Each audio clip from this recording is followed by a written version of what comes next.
श्री शिवाय नमस्तुभ्यम। आप सबका अपने चैनल पुण्य धर्म में स्वागत है। ज्येष्ठ शिवरात्रि का पावन अवसर भगवान भोलेनाथ की आराधना के लिए अत्यंत शुभ और कल्याणकारी माना जाता है। यह व्रत श्रद्धा, भक्ति और आत्म शुद्धि का प्रतीक है, जिसमें भक्त पूरे मन से शिव जी की उपासना कर उनके आशीर्वाद की कामना करते हैं। शास्त्रों के अनुसार इस पवित्र रात्रि में की गई साधना और व्रत से मनुष्य के जीवन से दुख, बाधाएं और नकारात्मकता दूर होती है तथा जीवन में सुख, शांति और समृद्धि का मार्ग प्रशस्त होता है। कहा जाता है कि सच्चे भाव से की गई शिवरात्रि की पूजा स्वयं भगवान शिव को अत्यंत प्रिय होती है और वे शीघ्र प्रसन्न होकर भक्तों की मनोकामनाएं पूर्ण करते हैं, जो हमें भक्ति, धैर्य और शिव कृपा की अनमोल अनुभूति कराएगी। भगवान भोलेनाथ और माँ पार्वती का ध्यान करते हुए आप सब इस कथा का श्रवण करें। पौराणिक कथा के अनुसार प्राचीन समय में चित्रभानु नामक एक शिकारी था। वह रोज जंगल में जाकर शिकार करता और ऐसे ही अपने परिवार का पालन पोषण करता था। चित्रभानु उसी नगर में रहने वाले एक साहूकार का कर्जदार भी था और आर्थिक तंगी के कारण ऋण नहीं चुका पा रहा था। एक दिन साहूकार ने गुस्से में आकर चित्रभानु को शिव मठ में बंदी बना लिया। संयोग से उसी दिन मासिक शिवरात्रि थी। मासिक शिवरात्रि के कारण शिव मंदिर में भजन और कीर्तन हो रहे थे, जिसका बंदी शिकारी चित्रभानु ने पूरी रात आनंद लिया। अगली सुबह साहूकार ने शिकारी को अपने पास बुलाया और ऋण चुकाने के लिए कहा, जिसके बाद शिकारी चित्रभानु ने कहा, सेठ जी, मैं कल तक आपका पूरा ऋण चुका दूंगा। शिकारी के वचन को सुनकर सेठ जी ने उसे छोड़ दिया। सेठ से आजाद होकर शिकारी शिकार के लिए जंगल में गया, किंतु पूरी रात बंदी गृह में भूखा प्यासा होने के कारण वह थक गया और शिकार की खोज में जंगल में बहुत दूर आ चुका था, जहां से उसे लौटने में सूर्यास्त होने लगा, जिसके कारण उसने सोचा आज तो रात जंगल में ही बितानी पड़ेगी। ऊपर से उसे कोई शिकार भी नहीं मिला था जिसे बेच वो सेठ जी का ऋण चुकाता। यह सोचते सोचते वह एक तालाब के पास पहुंचा और भरपेट पानी पीकर सुस्ताने के लिए एक बेल के पेड़ पर चढ़ गया, जो उसी तालाब के किनारे पर था। उसी पेड़ के नीचे एक शिवलिंग था, जो पत्तियों से ढके होने के कारण नहीं दिख रहा था। कर्ज चुकाने और परिवार के लिए खाना लाने की चिंता में व्याकुल शिकारी चित्रभानु पेड़ पर बैठे बैठे बेल पत्र को तोड़ तोड़ कर नीचे गिराए जा रहा था। संयोग बस वो सभी बेल पत्र भगवान शिवलिंग पर ही गिर रहे थे। शिकारी चित्रभानु रात्रि से लेकर पूरे दिन भूखा प्यासा था, जिसके कारण उसका मासिक शिवरात्रि का व्रत हो गया था। कुछ समय बाद उस तालाब पर पानी पीने के लिए एक गर्भवती हिरणी आई और पानी पीने लगी।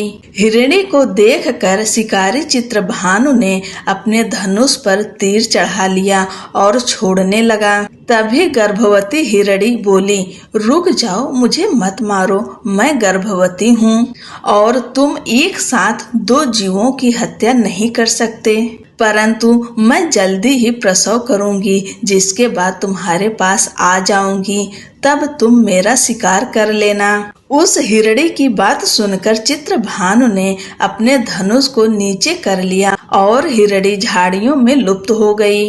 इस दौरान जब शिकारी ने अपने धनुष की प्रत्यंचा चढ़ाई और ढीली करी तो कुछ बेल पत्र टूटकर शिवलिंग के ऊपर गिर गए, जिसके कारण शिकारी के हाथों से प्रथम पहर की पूजा भी हो गई।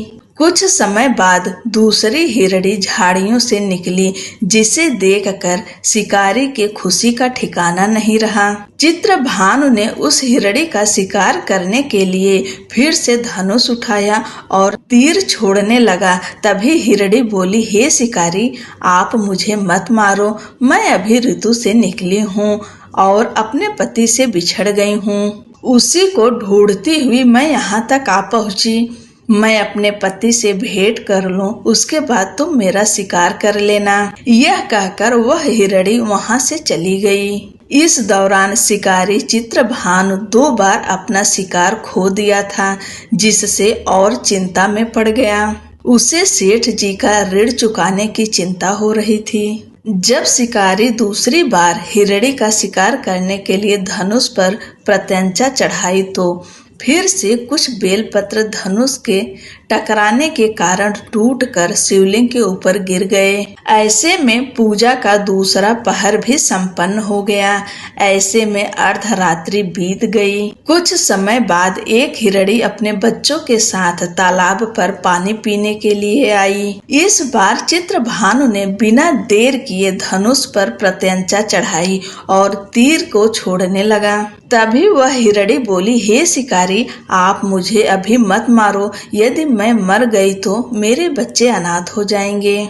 मैं इन बच्चों को इनके पिता के पास छोड़ आऊं, जिसके बाद तुम मेरा शिकार कर लेना। उस हिरणी की बात सुनकर शिकारी चित्रभानु जोर से हंसने लगा और कहा, सामने आए शिकार को कैसे छोड़ सकता हूँ? मैं इतना भी मूर्ख नहीं हूँ। 2 बार मैंने अपना शिकारी खो दिया है, अब तीसरी बार नहीं खोना चाहता हूँ। शिकारी की बात सुन हिरणी बोली, हे शिकारी, जिस प्रकार तुम्हें अपने बच्चों की चिंता सता रही है, उसी प्रकार मुझे अपने बच्चों की चिंता हो रही है।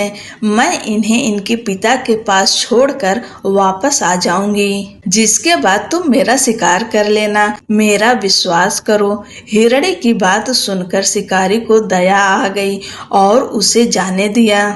इस प्रकार शिकारी के हाथों तीसरे पहर की पूजा भी हो गई। कुछ समय बाद एक मृग वहां पर आया। उसे देखकर चित्रभानु ने फिर से अपना तीर धनुष उठाया और शिकार की ओर छोड़ने लगा।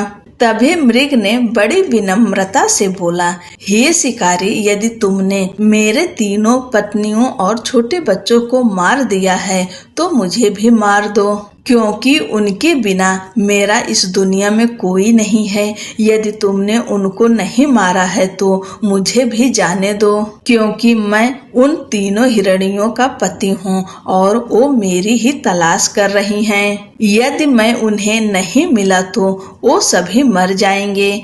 मैं उन सभी से मिलने के बाद तुम्हारे पास आ जाऊंगा, जिसके बाद तुम मेरा शिकार कर सकते हो। उस मृग की बात सुनकर शिकारी को पूरी रात का घटना चक्र समझ आ गया। मृग ने शिकारी से कहा, मेरी 3 पत्नियां जिस प्रकार प्रण करके गई हैं, उसी प्रकार वो वापस आ जाएंगी, क्योंकि वो तीनों अपने वचन की पक्की हैं। और यदि मेरी मृत्यु हो गई तो वो तीनों अपने धर्म का पालन नहीं कर पाएंगी। मैं अपने पूरे परिवार के साथ शीघ्र ही तुम्हारे सामने आ जाऊंगा। कृपा करके अभी मुझे जाने दो। शिकारी चित्रभानु ने उस मृग को भी जाने दिया और इस प्रकार बार बार धनुष उठाने और नीचे रखने में बेलपत्र गिरने के कारण अनजाने में उस शिकारी से भगवान शिव जी की पूजा संपन्न हो गई, जिसके कारण शिकारी का हृदय बदल गया और उसके मन में भक्ति की भावना उत्पन्न हो गई। कुछ समय बाद मृग अपने पूरे परिवार अर्थात 3 हिरणी और बच्चों के साथ उस शिकारी के पास आ गया और कहा कि हम अपनी प्रतिज्ञा अनुसार यहाँ आ गए हैं। हे शिकारी, आप हमारा शिकार कर सकते हो। जंगल के पशुओं की सच्ची भावना को देखकर शिकारी चित्रभानु का हृदय पूरी तरह पिघल गया और उसी दिन से उसने शिकार करना छोड़ दिया। अगले दिन वो नगर लौटा, किसी और से उधार लेकर सेठ जी का ऋण चुका दिया और स्वयं मेहनत मजदूरी करने लगा। किंतु जंगली पशुओं की ऐसी सत्यता, सात्विकता एवं सामूहिक प्रेम भावना देखकर शिकारी को बड़ी ग्लानि हुई। उसके नेत्रों से आंसुओं की झड़ी लग गई। उस मृग परिवार को न मारकर शिकारी ने अपने कठोर हृदय को जीव हिंसा से हटा सदा के लिए कोमल एवं दयालु बना लिया। देवलोक से समस्त देव समाज भी इस घटना को देख रहे थे। उसके ऐसा करने पर भगवान शंकर ने प्रसन्न होकर तत्काल उसे अपने दिव्य स्वरूप का दर्शन दिए तथा उसे सुख समृद्धि का वरदान देकर गुह नाम प्रदान किए। यही वह गुह था जिसके साथ भगवान श्री राम ने मित्रता की थी। ओम नमः पार्वती पतये हर हर महादेव। बोलो भोलेनाथ की जय, माता पार्वती की जय।